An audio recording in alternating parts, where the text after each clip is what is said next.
Kristen de la Vallière is an art director, fine art curator, and design consultant from New York, living and working in Paris. She's the founder of Say Hi To, an online creative platform dedicated to furniture and interior design. The idea for Say Hi To was born in 2013. After spending 3 years traveling throughout Europe, Kristen realized that there were so many talented furniture and product designers, and one of her goals was to make their work accessible and available internationally. I already knew Say Hi To, but I didn't know who's behind the project, so I was like, who is this girl? Tell me, what do you do? Okay, maybe easier, because I don't really... Yeah, you can. What do I do? That's an interesting thing. What do you do? I mean, mainly nowadays, I have a small communications agency based in Paris. I'm doing mostly consulting for designers, brands, and design fairs on how they should do their communications, different creative marketing strategies they could employ, and art direction of like how designers can show their work, or like, a lot of consulting on like kind of what they need to do to get attention. You find out at a certain moment that you want to be a photographer. Well, I wanted to be a photographer when I went to university, Syracuse University. It's not in Italy, it's in New York. Right, upstate. Upstate, yeah, it is. It's by Canada, yeah. Right, it's very cool. So you study photography? Yes, 2 years, and then I dropped out. Because? It was too expensive. I realized I'd rather be the producer because I'm organizing the thing. I'm better at like organizing for other people. So I spent a couple of months in Berlin just like trying to figure out my passions. So I went through like a film phase, I went through a photo phase, and then I found furniture and I got obsessed. And I started Say Hi To like very slowly, but then I moved to Paris, and the very real situation was I need to earn money and learn French, and I had no visa. I was so fucking stupid. I had 1,500 euros. I had no visa. I had no apartment. I had no job. I had no French. Yeah, I don't know. It all worked out. What did you have? Ambition and a love of French everything. Maybe naivety. Yeah. Did you have a plan or a goal or? No, I couldn't get a job for 8 months. I had a job for the first 2 or 3 months, and then they went out of business. And then I didn't work for 8 months, and it was really hard, and I had to learn French. And then once I learned like basic French, I went to all the production agencies and I said, most of your clients are American.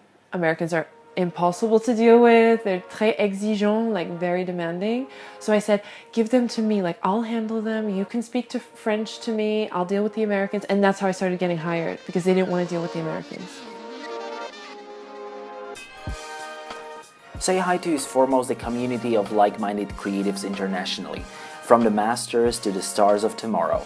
Listen to Kristen talking about finding the right niche, creating interesting content for her platforms, and about building a community of such creatives, brick by brick.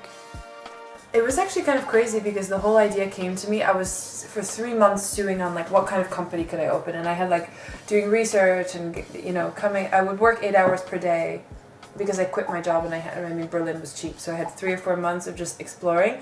But I do need to have a routine, so I did like 8 hours a day of like 2 hours of research, 3 hours of going to exhibitions and film festivals, and then I figured out that I was really into furniture. And then I went to sleep one night and I had this dream, and the entire plan came into my mind of what it could be. And I worked at the time doing event production, and when I was still in Berlin. In the end I was doing photo and event, but at this point more event. And I was used to working with marketing departments who I saw what kind of budgets they had, which was like 200,000 euros for a 3-month pop-up shop, or 50,000 euros for an event, or at one time we did an event 80,000 euros for a one-night party. So I started to think, and they always said they wanted to work with influencers, and I realized like, as an American in Europe, I don't have money, I don't have access to my parents don't give me money, I don't have savings, and I can't take loans. So then I thought like, okay, this influencer thing could be like a door opening path to like money from marketing departments for things. And then also it's just kind of some type of credibility. And so I said, I'm going to start building the social media. And so in Berlin, I just started with Tumblr. And then when I moved to Paris, with Instagram. And I knew it takes like 2 or 3 years. So I just every day would post. And I was just like patient. I didn't think about it, like I wasn't in a rush. How did you know it will take 2 or 3 years? How did you know this? Just from talking to, because I was used to working with these marketing departments and the influencers, and like just from talking to people, how long it took them to grow their social media. Yeah. So you were patient, because even when you tell me it will take 2-3 years, I won't be patient. I know it will take 2-3 years to build something, and at the same time I will be probably rushing. Yeah, but it's the same like with a business, because I knew that it takes 2 years when you start your own business. The general rule is it takes 2 years before you see any money. But were you so confident that you knew that in 2-3 years that you are going good direction, that you will go and get to this goal? Did you know it? Yeah, I have, yeah. How did you know it? Or what Well, did you do? Actually it really started, I have to say, like one of my ex-boyfriends, I'll never forget something he told me. It always stuck in my mind. It's an advice from, so one advice in my entire life that I never forgot, especially like coming from an ex-boyfriend. You try to forget most things, but so we were dating when I was 22 and he was 26, and he was a super successful photographer in New York. And this was at the time when I wanted to be a photographer. And I'm like, but how the fuck at 26 do you have this life? I mean, it's crazy what he was doing. He was shooting like all the covers for Time magazine. His apartment was like a palace in Manhattan. It was crazy. And he got it, he earned it himself, you know? He didn't get a handout from anyone. And so anyways, he told me like, Kristen, the most important advice I can ever tell you is to be delusional. I was like, what? What do you mean? He's like, you just have to find what you love, and never, ever, you have to be so delusional that no matter what it takes, you just don't get distracted and you keep your eye on the goal. And he's like, I lived for like 3 years on a mattress on a floor eating shitty food, and everyone kept telling me to quit. And he's like, but I knew that I would be here. I knew it. And I never stopped it. I never got discouraged. And so I always remember that, and I always have that attitude. If it's something I want, even if I have to struggle for it, I know that if I'm focused, it's going to come. Right, but at the same time, you sometimes struggle to see this light at the end of the tunnel, just because you start to question if this is where you want to go, right? Sometimes this happens. Well, when you question where you want to go, but I think if you know where you want to go, or at least like even with Say Hi To, I didn't exactly know where I wanted to go. I kind of saw more the success part and not actually like what I'd be doing. But I just, not success, but like I kind of just pictured having something of my own and being happy, not like necessarily like being rich or something, just having my own thing and being happy and like living from it.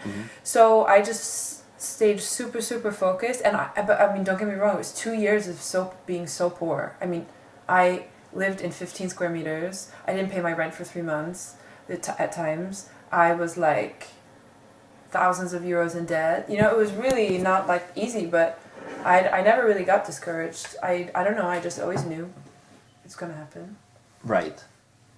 So at the beginning you started to post on Tumblr these pictures, or you started to write about furniture, or you started to post just pictures, which you made on, how you made it? I just took other people's photos from their websites. I put who it was, where they were from, and what they were doing. And I just kind of like, for me, the most integral part of what I did was that I defined like a very specific visual language. So there was a niche. I didn't really have much competition. So it was like something that people weren't really reporting on or discussing, or I don't know if you've seen, but like the furniture that I kind of talk about is usually kind of fucked up weird shit. It's not, you know, it's not what you're going to find in IKEA or somewhere like, I don't know. It's, you know, it's kind of more creative. It's bordering fine art and design.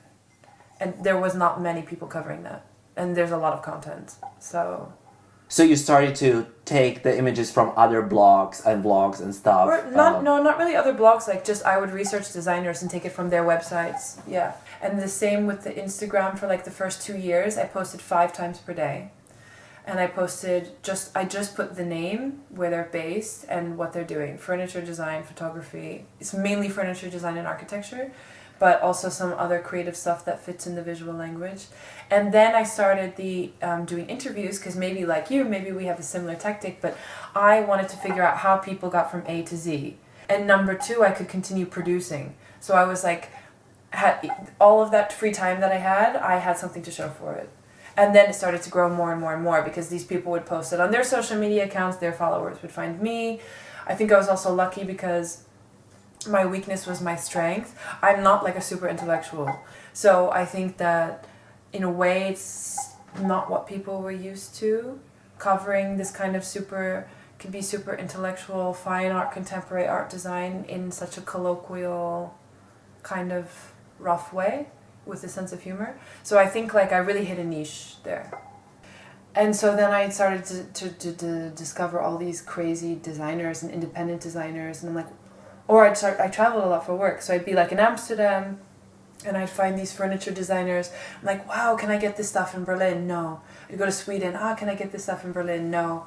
And I realized, wow, there's so many independent designers like all over the world that maybe only have exposure in their country. So they let me start this platform to kind of cross-reference and like give exposure to different people. And then I had wanted to have a shop in the end, but I tried it and it was not what I wanted, and I figured out. Yeah. To bring the stuff you like and try to sell it like physically. Yeah. Right. Yeah. So, and then you started to make images yourself and doing stuff yourself. No, not really. Never. So you still are posting images which you don't make? Yeah. You don't make any of these images? No. You just find the images, they fit your visual language. Exactly. Are you afraid to take a camera when I ask you to make me a picture? Would you get nervous? No, I mean I love photo. It's just that I don't have time. It's easy the way that I do it, and it's easy to stay consistent with the quality because I just choose the photos I want, you know. But I would love to start photographing some of the interviews myself, in film or. Yeah. But you're great at writing, right? I think. Really? Are you not? I think you are. So. I love your website. So there's no last time. But I've seen your about page and I love it. You have a little typo, one typo on your web page, by the way. Oh, probably many, please. Yeah. But I like it. So I think like your writing. So writing is yours. Writing is yours. I think I'm a shit writer. I'm a terrible writer. So it's not even your writing. Yeah, it's mine. Oh yeah, I did it. Yeah. You did the writing. But it's not like my talent. So you take a picture. So you take a picture out of internet page of someone, and then you write something to it. So you are a copywriter / writer, creative writer. Yeah, like a lot of time I do interviews with the people. So I'll email with them or call with them, and then I write about it after. Mm-hmm. Yeah. Mm-hmm. You have several. Platforms. So you have Tumblr, you have Instagram, then you have Facebook and Twitter. Well, I don't have Facebook anymore. This is probably not so professional, but I don't have my Facebook anymore, which means that I don't have access to my company page anymore. Mm-hmm. Because it's still there. It's still there. I know, but I just stopped like updating it. But I think Facebook, like you needed to kind of be on Facebook like 10 years ago, 7 years ago, if you have like a company account to make it work. But it is good to get people to go to your website. But I find that Pinterest and Instagram are the most important. Instagram for reputation, Pinterest for getting people on your website. Right. You think it's just for moms, but it's not. Sounds simple, but probably sounds very simple. Yeah. So what's the future of platforms and stuff? What do you think? Where it goes? Honestly, I think what you're doing now, podcast, video, even now I want to transition into podcast and video because I think it's a bit like, I don't read many articles online anymore. I watch, when I take a lunch break, I watch Nowness videos. I listen to podcasts when I'm on my way on the metro. Maybe it's just me, I don't know, but I think that there's something, I would rather take a real book or a real magazine. I'm not reading so much online, so. So tell me what you do for your clients. What I do for my clients, well, it's like really diverse. So on one hand, like I have one client right now in Korea where I'm doing consulting for their trade show. They have two furniture trade shows. So I'm doing the communications, the consulting on how to do their communications internationally to attract like interest in Europe and the United States. I'm booking their speakers. I'm planning like the itinerary for the guests once they're in Korea. What are we doing? How are we showing them around? Showing them a good time. Like cultural, kind of like planning their cultural schedule while they're there. What else am I doing? Yeah, then I have a few new clients where I'm doing social media strategy. I'm doing a lot of consulting on social media strategy. And also, like, have you thought about doing this? What about doing these types of events to support this? Or you could do a printed magazine, which is linked to your Instagram, and then do, You know, I'm also doing a lot of art direction for events. So kind of, and the whole strategy around it. So we can do this type of exhibition, or we can do, for instance, last year I had another Korean client, actually the Korean government, and they wanted to do a pop-up shop in Paris. So I said I had this concept like, okay, I got hired to do the communication strategy, the art direction, and production. Actually, no, I was not doing, I did production, but I was not supposed to be doing production. And so I planned like, okay, let's mix like Korean and French design. So I had like French architects, French, a photographer, and so we had them like translate their idea of, well, I gave like a basic art direction, and then had them translate that and their idea of Korean design. And so they did this kind of crazy interior, and then we had the Korean designers, and I programmed like the event schedule, worked with the PR agency on doing communications. Anyway, yeah, so this kind of thing. What do you think is important for being a good communicator of your brand? Like, I guess being honest with your values and like voice. Because at the end of the day, I think we've been so oversaturated with this Instagram perfect life that people want honesty, people want authenticity, people want transparency. So I think finding a way to like do that in a smart way, or do that in a beautiful way. Let's say I would be a brand. How would you approach me when I would like to make a better branding, self-branding? So I mean, like, I couldn't tell you right now what you would be, but I can tell you what I would do if you're my new client. So I would have you send me your favorite movies. I'd have you send me your favorite music. I'd have you send me your favorite architects, designers, artists, like really everything. I'd have you send me a folder of inspiration photos of what you're drawn to, like ask for like 100 of them or so. And then I'm kind of going to take like a week to just digest everything. I'm going to watch your movies. I'm going to listen to your music. I'm going to see your references, and then I'm going to kind of translate that into a visual language for you. Because I think sometimes it's hard to see your own. So that's kind of what I do. So I'll take that, and then I'll work with you to either make content, use found content based on this visual language, and keeping you consistent on that throughout all of your platforms, whether that be the art direction of your photo, if you're making furniture, let's say, the art direction of your photo shoots, your social media, what you're posting, whether that be your inspiration, selfies, whatever, having a consistency in the visual language, your website, everything. But yeah, the first step would be, that's my process of what are you drawn to? Because I'll see patterns, you know, especially when you send me your photo references, and I'll say like the type of movies. It's not like, oh, I love Wedding Crashers, no, but like, visually, what are you attracted to? Is it like this David Lynch film, or is it like Work on What? Like what's his name? You know, Wong Kar-wai. Yeah. I said it right. Mm-hmm. Because you're drawn to, you know, these types of moody films, or you know, and then I can kind of see what you're drawn to visually, and start to put that into, yeah. Why I'm asking is also because I think a lot of people maybe don't get really this difference between who I am publicly and who I am privately. And Yeah. I think we very often tend to think that it's one thing. But at the same time, I think it's good to sometimes know that as an actor or as an influencer, who you are publicly, it's not the same who you are privately. Because No. publicly, you are a label, you are a brand, right? Well, that's why I have a fake last name, you know. Mm-hmm. Because that was at a point I started being so heavily into social media. I was like, I kind of just want to make a character of myself and keep it separate. I mean, I didn't think about it. We made up my last name when I was drunk with some friends. But then the next day I thought about it when I was sober, because we had changed all my social media the night before. And then I was like, you know what?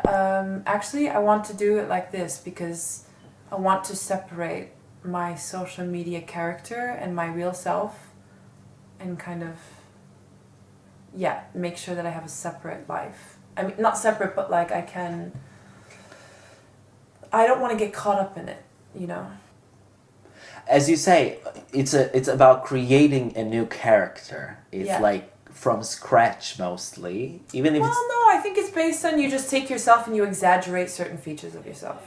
I'm an American girl in Paris. I have like a noble last name. I'm so not noble. I say fuck, I drink beer, I'm loud, I don't have good etiquette. You know, so for me, I'm playing with this expectations of my name and the way that I look, because I think a lot of times in photos I still like dress up and I look like a French girl, but then you talk to me and I'm not. So I'm playing with this juxtaposition, I'm really playing with this American, and I play it up really hard in, you'll have a photo that looks like this French girl and then the caption's like, fuck, I want some beer and chicken McNuggets, or you know, it's whatever, I don't know, but this is my persona, and I speak really, and people are confused because all French people do think I'm noble. They think I married like a noble or something, and they're confused, like, how is this girl that speaks like broken loud French have a name like that, you know? For me, it's a little bit like performance art. Because that's the hard thing too. Like, I feel kind of ridiculous. I do it. I mean, now I'm so used to taking selfies, and I mean, it's part of my life. It's part of my job. But I still feel a bit ridiculous, but I also know it's part of what I have to do. I have to post a certain amount like that to keep up this game or this image or this... I just know the equation, you know? So, but I still feel like kind of ridiculous. But if I'm being Kristen de la Vallière, I can make it, separate it, like less ego and more work. If that makes sense. So what's your advice to people who are struggling to find what they... I think, like, don't be afraid to really put research into it. Just explore everything. Like, these 4 months in Berlin, I went to like every film festival. I went to every event. And I kind of like didn't even do so much social stuff with my friends. I was just researching and like exposing myself to as much as I possibly could. And I still did, after 3 months, I still had no idea what I was going to do. And then it just clicked. I found the right thing. And I'm like, I know. And it was like if you fall in love. And I remember I called my friends. I'm like, we have to have brunch. And I was like, guys, I know. And like, you fell in love? And I'm like, no. I know exactly what I'm going to do. And I just like 100% knew it. What did you say? The entire plan for Say Hi To. I had it in that dream. Did you have a title? Yeah. Everything. And then I wrote it all down. So I had that dream, and I have like a book like this, and I just wrote everything in one day. I spent like 10 hours and just writing everything, and all the ideas just came, and it was crazy in one day. It all came, and then I needed to figure out how to like make it happen. At the same time, what would you do better at the very beginning? So you had this great idea. Yeah. What would you do better? I wouldn't procrastinate. I procrastinated because I wanted everything to be perfect. Like, I can't have a website unless it's perfect. I can't have it. And I think the best advice is just like start immediately to put stuff out there. And then as you get money or as you put it out there and you see, oh, this would be better like this, you can change it. But you start to, you have to just get out there, because the opportunities start to come once you start putting it. If you wait 2 years for the perfect product, that's waiting 2 years. That's 2 years that you lost time of not meeting people, not having... You know what I mean? Not having... You have no chance to get opportunities if nobody knows what you're doing. Where are you now in your career? So you reach certain goals right now, right? Yeah. So you are... On a company. I'm traveling a lot for work, which is really cool. I think that I have a certain reputation, or... I don't know, reputation is maybe not the right word. Don't know if it's always a good one. But I have like I think that I have a network. I have a really big network. And that took a long time to build. And another advice I would say that I'm happy, something that I did that I'm happy about, is I just spent like 2 years hanging out. So I didn't earn money for 2 years, but I went to every party. I got to travel around. I got these free trips. They weren't paid. I wasn't doing paid work, but I got to go to all these different design weeks. And I just met people and I became friends with them, and I asked nothing of them. And I just hung out. And now that I have a business and I can connect the dots, I can say, oh, I could hire that person, or oh, that person maybe needs my services, or oh, maybe this person, maybe for instance one of my designer friends, maybe it's this gallerist that I partied with a lot of times, and now I have these friends that are designers, and I can be the liaison between the, you know, so it's just like grow your network. This is the most value, and for me the most money comes because of my network. People hire me for consulting, but it's to connect them to the people that I know, and that was just 2 years of becoming friends with people. You thought you were just a party girl, and then you found out I'm like, wow, you can make money from being a party girl. Yeah. Do you have certain plans for the future which you set up now for your business? I'd like to say yes, but no. Okay, so why not? I know, that's what I've been talking about this week. I'm like, I don't know where I'm going. Okay. And actually one of my friends and now new client, she had a lunch with me a few weeks ago and she's like, Kristen, what are you doing? What is your 5-year plan? I'm like, I don't know. And she's like, you have everything at your fingertips. Like, you could grow your business so much bigger than it is. Why are you happy just like having a good paycheck but not growing? And I'm like, I don't know. And she's just like, it's time. Like, next time I see you, I want you to have a plan and I'm going to help you. I'm like, okay. So when you would do yourself a plan, what do you think would be a smart plan for next 5 years for you? Yeah, I guess it's just figuring out like kind of your goals. I mean, now the only thing that I do now is I write every January how much money I want to earn the year next, and I put it above my desk. And that's been quite helpful, I have to say, because then you kind of have a figure in mind that you work towards, and I never reach it, but I usually get halfway there, which is, if you make a big enough goal, then you get... So I think the good thing, and it doesn't have to just apply to money, of course, but it just goes to show, like, if you have a plan, if you have, especially, like, I think if you make it bigger than you even need to be, you usually get halfway there because you're working towards something. And yeah, so I guess I just need to get more organized and professional about my business. You know, there's a point you'll see, and maybe you feel it already. I have my business, it's running well. I'm, not short of work, but you feel like a fraud. Like when people ask me what I do, I'm kind of embarrassed. Like when you start to get success at something that's like fun and creative, I think sometimes you feel like, how did I get here? Like, I don't have a degree for this. I don't have credentials for this. I think it's because your work is so complex and it's made out of so many little tiny, maybe things which are not guaranteed. It's based on taste very much. It's based on intuition and a mood. I can't tell you how much money my advice is going to earn you. And that's hard when you're asking people for their money. Right. So you maybe feel this pressure because your business is growing bigger and your responsibility is bigger. Maybe that you have to guarantee much more now than you used to before. Yeah, I've had to find ways to be able to justify, whether it be consulting or, kind of to because people need to see, it's too abstract to just give advice. I need to be able to make a report and kind of like show them what it's done for them, or the also to get paid. I've been screwed over so many times without getting paid, and I realized like you really need to set deliverables and reports, and even with creative work you need to show. My creative work is not producing an image. My creative work is based on advice and strategy. So you kind of need to be able to back up what you say with facts afterwards, even if they're not always successful. Like you don't promise that you can do a certain thing because there's so many variables involved.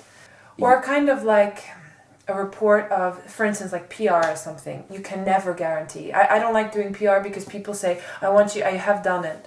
And people say, I want you to guarantee me that I get 5 articles. Like nobody could ever guarantee you, because that depends on my relationship with the journalist. That depends on the journalist's mood of the day. That depends on the journalist's brief, that their expectations of their editor, whatever, and what gifts you're going to give them. So no, I can never, ever, this is something I can never guarantee. What I can guarantee, and what can give to you, is that I've contacted 100 journalists. I can give you the list of how many of them wrote back. I can give you the list of how many times I followed up with them, but I can't promise you anything more than that. I can only promise you the work that I can do. So for me, it's like you have to find ways to justify certain creative, same with art direction. When I do art direction, this is something that's very abstract for a lot of clients.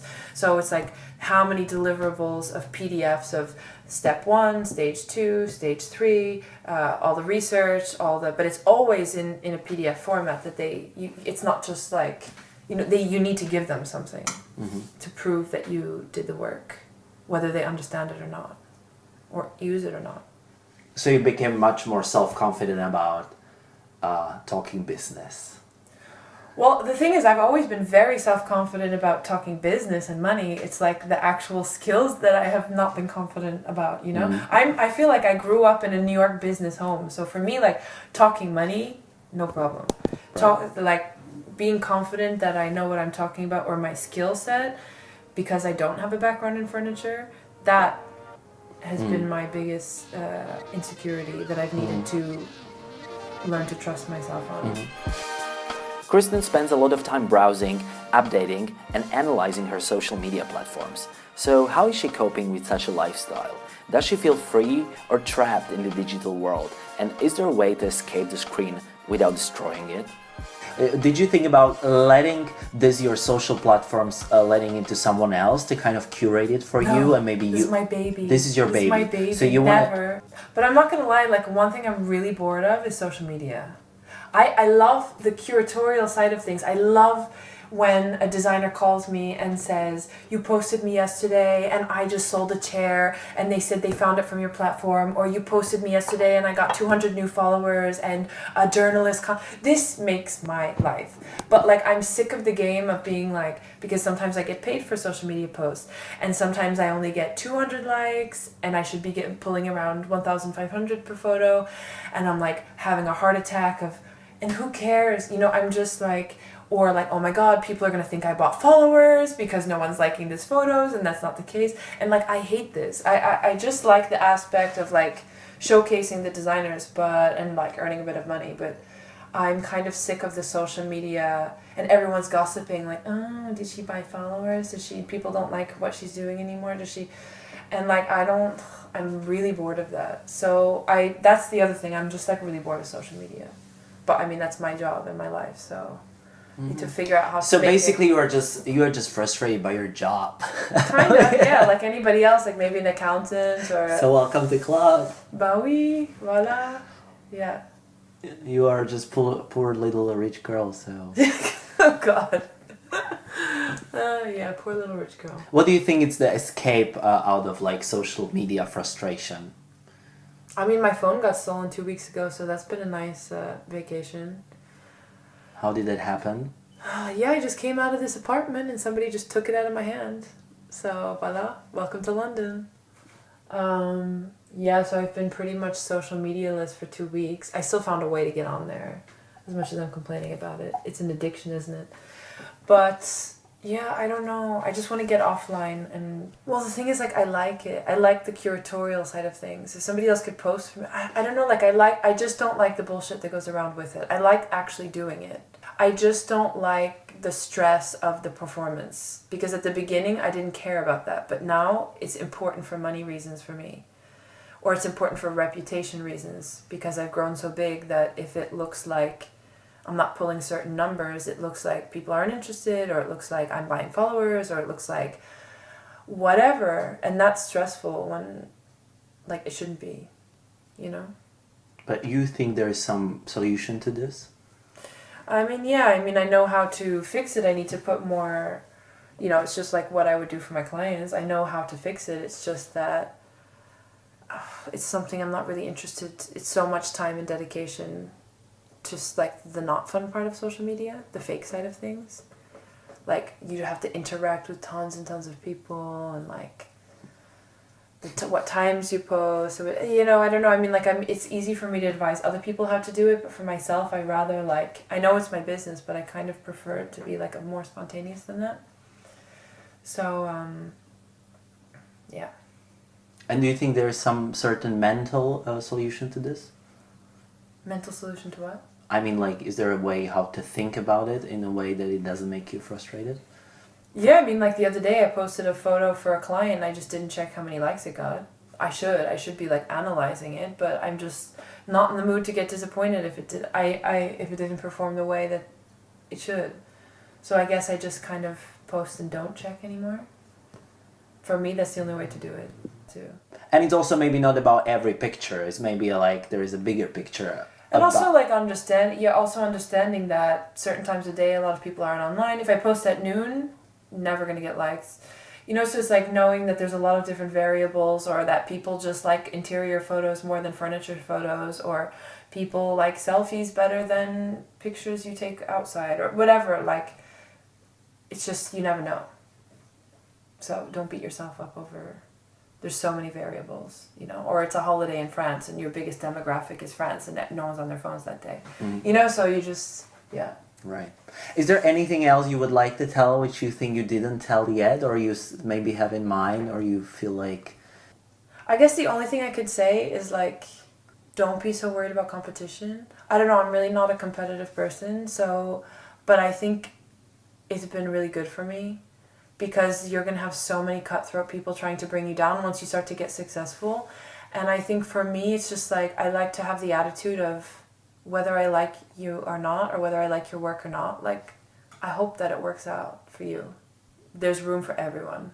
If I had been a jealous person or like a vindictive person, I would have been stressed all the time, because sometimes your competition's doing way better than you, sometimes you're not succeeding or whatever, but when you just don't care and you just pay attention to your own stuff and you wish everybody the best, I think if that makes sense. I'm so happy I asked this last question, because I Yeah. think you gave a great answer to this. I think it's great. You.